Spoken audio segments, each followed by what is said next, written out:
So today's actually a really important day for me. This will be a day that I will remember for the rest of my life. I've got no idea what's going to happen emotionally as I talk to you. I know the story I want to say, and hopefully you guys will come along on the journey. I find it really interesting. There's been a lot of talk about men lately.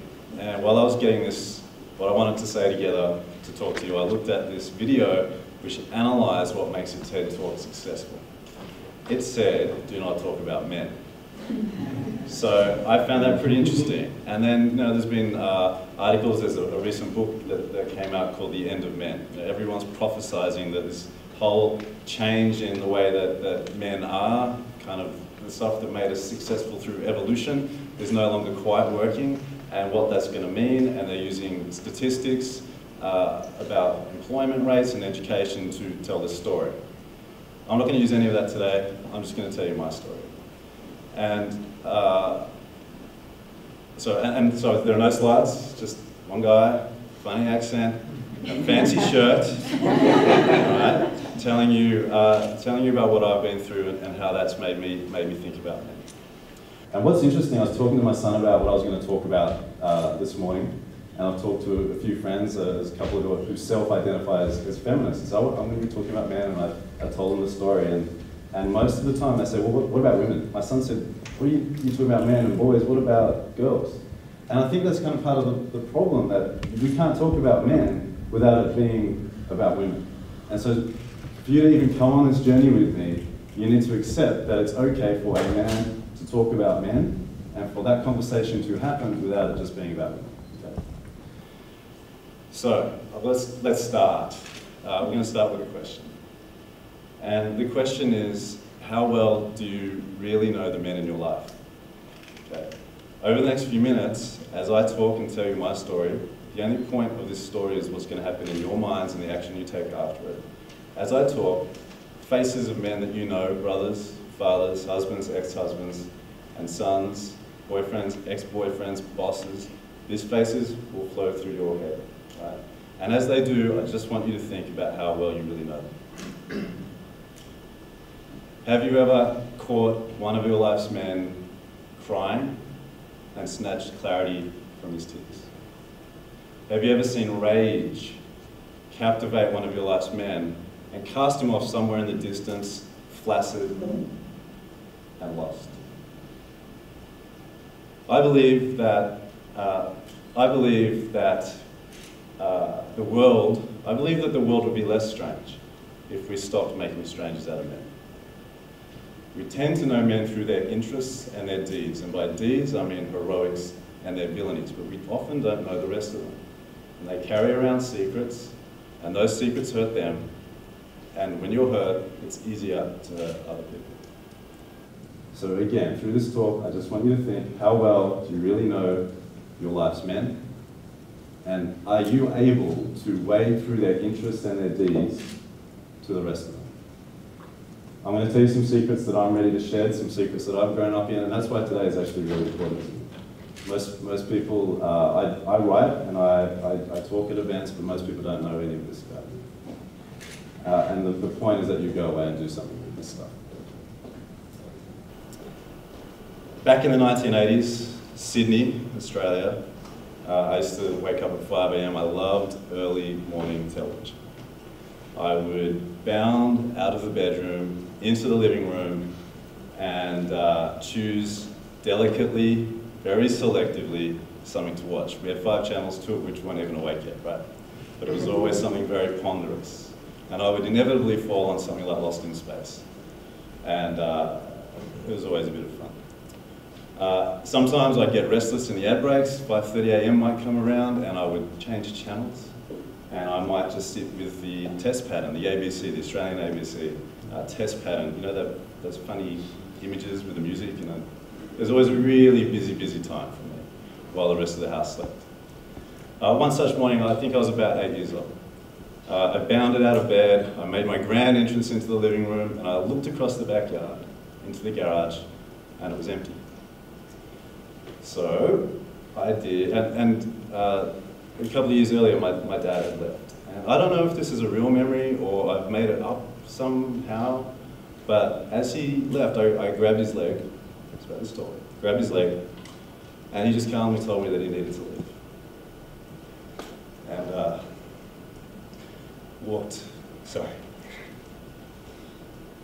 walked across that backyard into that garage and drove off. That morning when I was 8 years old, sitting in front of the television, or about to get to the television, I looked at the garage and I did what any man of the house would do. House to himself. I sat down and watched television. Lost in Space, maybe Bonanza. That was Pat Boone. I remember watching Pat Boone. These strange American shows from a decade or two earlier. And I waited, and I would flinch anytime there was a noise that indicated that the garage would open. Sorry, it's going to be 10 more minutes of this. But please bear with me. A little later, I don't know, it could have been that day, it could have been days, a man came to the door and gave me a book. And my mum was really shocked that a stranger could knock on a door and give a little boy a book about rape. That book is why my garage that morning was empty. While Mum was getting her psychologist, she was shocked that her psychologist suggested that she could become a surrogate. You know, she was a damaged woman, and instead of just helping her, he suggested, this is back in the 80s, that she helped men with sexual problems. She was also shocked when she was raped at work a few years later, and we were all shocked a couple of years ago when she was date raped with drugs. She just turned 7.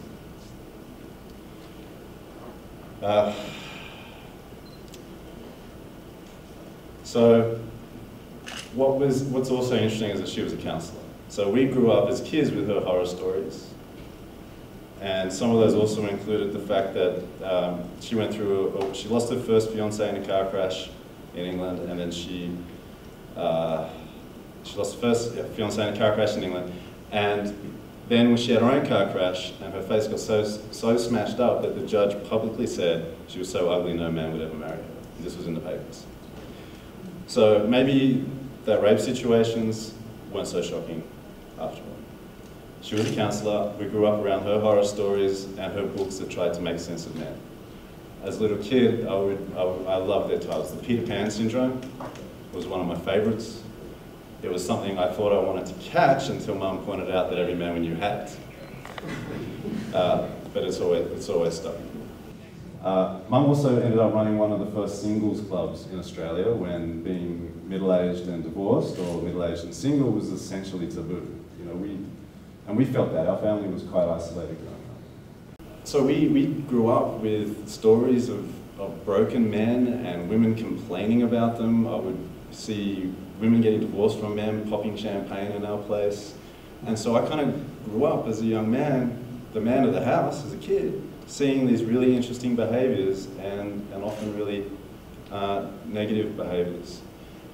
Mum often had boyfriends. I found most of them pretty odd, but and some of that's just a natural reaction as a young guy, as a young boy, seeing another man in your life, especially when you feel there's so much predatory behaviour going on. But you know, when Mum's shock at the end of relationships, often when I saw Mum's shock at the end of relationships dissolving into fear about growing old alone, I kind of just disappeared into my room. So I disappeared into a house whose walls spoke of broken men and suffering women. I disappeared into studies, which was probably the best thing ever actually. When I was 16, 17, I would do 12-hour, 14-hour marathons. I disappeared into poetry. I inked my depressions on paper. I disappeared into the music of angry men, and that actually led me to start the first full-colour hip-hop magazine in the Southern Hemisphere in about 1999-2000. Sometimes I would cut my arms to see if I was still there. My teachers said that I disappeared into cynicism and sarcasm, and that I needed my rough edges, rounded off. But I never saw anyone standing next to me with sandpaper. 10 years after that man had handed me that book, my sister was holed up in a local house because the local kids wanted to bash her. So I took one of the few mementos I had from my dad, a blunt Papua New Guinean jungle knife, And I took it around the neighbourhood, pretending that I was going to rescue her when I just wanted to be rescued myself. The next day, I broke down in front of my school principal because the tethers that were holding my family together were popping off one by one. I had no clue. I just had blunt weapons. So, most of my life I haven't known what to do with any of this. You know, I knew how to hide from it. I became a workaholic. It started with that studying behaviour, and through my 20s, and mostly through my 20s, I disappeared into working very long hours in advertising agencies, and I published my music magazine. The 5 a.m.s of my childhood had become my bedtime and my enemy, and every time I published an issue, I burnt out. I've been trying to face this stuff in fits and starts for about a decade now. And that's why today is actually really important that I share this story, because I'm determined to turn this corner, because every day this stuff's in the back of my mind. And it affects how I interact with people for the better, and sometimes not for the better. And I'm trying to work out how to deal with it. So, one of the really important things for the men in your life, the first step is realizing that you're not alone. Now, that epiphany reached me in my early 20s through a book my mum actually gave me called Manhood by an Australian author called Steve Biddulph. I'd been carrying around this guilt for, since I had been aware of all these things happening.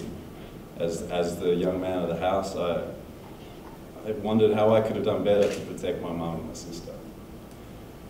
And simultaneously, I wondered, why wasn't anyone there to help us? Why was it just us? And just getting that epiphany that this story is not unusual at all. The telling of it is, but the happening isn't. That epiphany was so useful in helping me gradually start to face what had happened. So if you're trying to help a man, or you are a man who's got some stuff to deal with, the most important thing is to understand that you're not alone. The second thing that I did is I started to pry into men's lives and listen. You know, I published what was an underground hip-hop magazine, so graffiti, breakdancing, DJing, MCing. It was all about that underground stuff. It wasn't what you saw on MTV.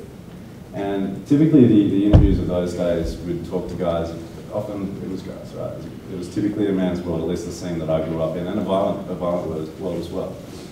And typically you would ask these people about their influences. What did you listen to while you were growing up? What's your favourite colour of spray paint, for example? But I started to use these interviews to use the music to talk to men about their lives. You know, one interview I interviewed a guy who talked about his mum, who was a former Black Panther, dying of a heroin overdose. Another time I talked to a guy about how his parents' divorce had affected his crazily frenetic, aggressive music. And what I found is I never had a question refused. I later put the book together, helped put a book together called The Perfect Gift for a Man, which was a collection of 30 man stories. And you just find some really interesting insights about men. They've often got a number in the back of their head, an age in the back of their minds that's somehow related to their father. If their father had a heart attack at 45, all of a sudden a man 41, 42 starts to want to get fit. We had stories from people who'd grown up as orphans, who dealt with bullying, who dealt with self-harm. There's a little movement in Australia with various campaigns like this that happening, trying to encourage men to open up. And a recent one happened called STFU, Soften the F Up. And I spoke to Ihon, one of the guys who put it together. And he said the main thing that he took out of it is that guys want to talk, but they don't think anyone wants to listen. And I found that as a guy. A lot of the times, a lot of these moments I've had, I didn't know who to talk to. You know, families have problems. Keep your families to yourself. Problems to yourself, and your families to yourself. So, you know, prying and listening is really important, but there's a catch, right? So this is the third point about dealing with stuff. There's a catch. Sometimes men don't know how to reach out, and if they start to reach out, you know, often we have conversations shoulder to shoulder, not face to face, shoulder to shoulder, in a bar, watching a game, in the car, facing the road, playing video games. There's not often a lot of eye contact, especially when it comes to this sort of stuff. And the thing is that when men are used to talking about interests in deeds and are known through interests in deeds, the whole hip-hop community that I interacted with, they could talk about rare samples for hours. And they had some pretty powerful, amazing stories behind it, but it was primarily through interests and deeds. So when you're talking to guys, it only takes like a slightly outstretched hand to get slapped away, like, oh, look at look at the game, or look at the girl at the end of the bar, and it's gone. It may not happen again. When my wife was pregnant with our firstborn, apparently a lot of men, at least either emotionally or physically, revisit their dads, trying to work out which part of their dad they want to, maintain and bring into their children's lives. And so I took him away, and my dad's really into postcards. He's a lovely guy. He's really into postcards, and so we went down to Melbourne, and somewhere on that country road, I realised that my dad was really just going to talk to me through interests and deeds, and it hurt. Here I was, finally, mid to late 20s, ready to talk about all these secrets that I had grown up in, and he didn't really want to hear it, but I've come to peace with it. And my dad grew up in World War II in Northern England. The stiff upper lip was a survival skill. It's not for everyone. So this stuff's hard. Along the way, I realized that I wanted to be in the pain. I had to believe that there was beauty in the pain, right? Because so much of my life had been this stuff.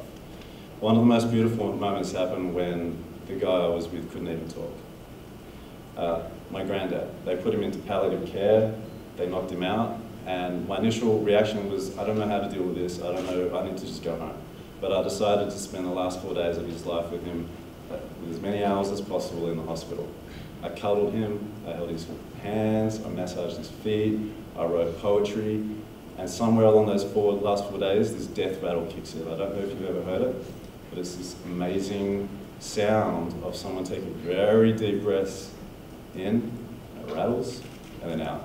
Those breaths can take 30 seconds, 60 seconds. And to believe that there's beauty in the pain, I decided to stay with him, and every time he exhaled, I inhaled. I just imagined myself breathing him into me. And it was one of the most beautiful experiences of my life. So,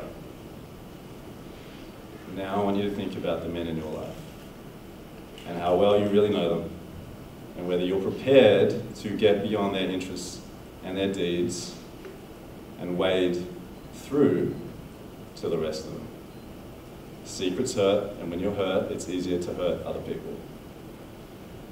If we can get through this and model new behavior, men, it's okay to talk, then I believe that the world will be a whole lot less strange. So I mentioned my shirt before. I'm actually dressed up. Believe it or not. And well, I've got 2 little kids, love them so much, and they call this shirt my wedding shirt, because every time I go to a wedding, I wear this shirt. I don't even own a suit. And what's funny is that it's actually not my wedding shirt. I bought this to wear to my granddad's funeral. And in that funeral, I read to him this poem that I'd cobbled together over these 4 days. It didn't make sense. There were about 100, 150 people there. It probably didn't make sense to the rest of the audience.